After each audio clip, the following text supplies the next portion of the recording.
सर्वांना नमस्कार. सर्वांचं पुन्हा एकदा माझ्या नवीन ब्लॉगमध्ये मनापासून स्वागत. श्रावण समोर म्हणले की सकाळपासून एक वेगळंच वातावरण जाणवतं. आज होता श्रावणातला दुसरा सोमवार. कोणतंही मोठं प्री प्लॅनिंग नव्हतं. फक्त सकाळी घरून निघायचं आणि चालत चालत जवळपास 3 ते 3.5 किलोमीटर अंतरावर असलेले या रामेश्वर महादेव मंदिरात जायचं. चला तर मग आजच्या या श्रावण समोरच्या छोट्याशा मंदिर यात्रेला माझ्यासोबत. आणि जवळपास 3 ते 3.5 किलोमीटर चालल्यानंतर शेवटी आम्ही पोहोचलो नाशिकच्या रामेश्वर महादेव मंदिर येथे. मंदिर खूप मोठं किंवा एखाद्या टुरिस्ट डेस्टिनेशन सारखं नसून इथलं वातावरण साधं, शांत आणि भक्तिमय आहे. तेरे नाम की ज्योत ने सारा हर लिया तमस मेरा. मंदिरात प्रवेश केला, महादेवाचं दर्शन घेतलं आणि काही वेळ तिथे शांतपणे बसलो. आजच्या दिवसाची ही सुरुवात महादेवाच्या दर्शनाने झाली, पॉझिटिव्ह आणि पीसफुल वाईब्सने.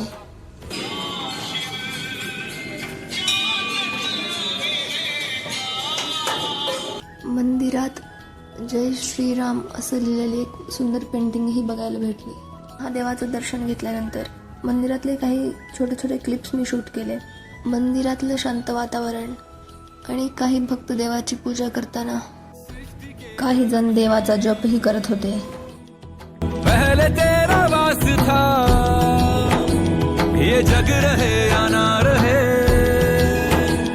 रहेगी तेरी आस था. देवाचं दर्शन झालं.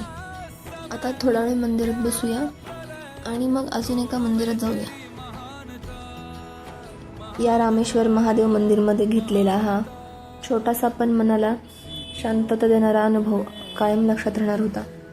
आणि चला आता पुढच्या महादेवाच्या दर्शनासाठी निघूया. मेरे मन में शंकरा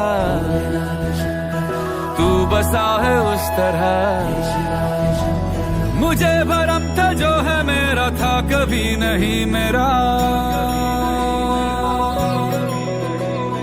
अर्थ क्या निरर्थ क्या जो भी है सभी तेरा. आणि आपण आता पोचलोय निळकंठेश्वर महादेव मंदिरामध्ये. मंदिरामध्ये गेल्यास आपण पाहू शकतो इथे भिंतीवरती 12 ज्योतिर्लिंगाचे फोटो लावले होते. आपल्यापैकी सर्वांनाच भारतातील 12 ज्योतिर्लिंगाची नावं माहिती आहेत, पण कधी कधी आपण ते विसरून जातो. नीलकंठेश्वर मंदिरातलंही दर्शन झालं. या दोन्ही मंदिराच्या भेटीमुळे आजचा दिवस खूप सुंदर झाला. तर असा होता श्रावणातला दुसरा सोमवार. तुम्ही हा ब्लॉग इथपर्यंत पाहिलात त्यामुळे तुमच्या सर्वांचं मनापासून धन्यवाद. पुन्हा भेटूया एका नवीन ब्लॉगमध्ये. थँक्यू. नक्की लाईक करा, शेअर करा आणि कमेंट करा.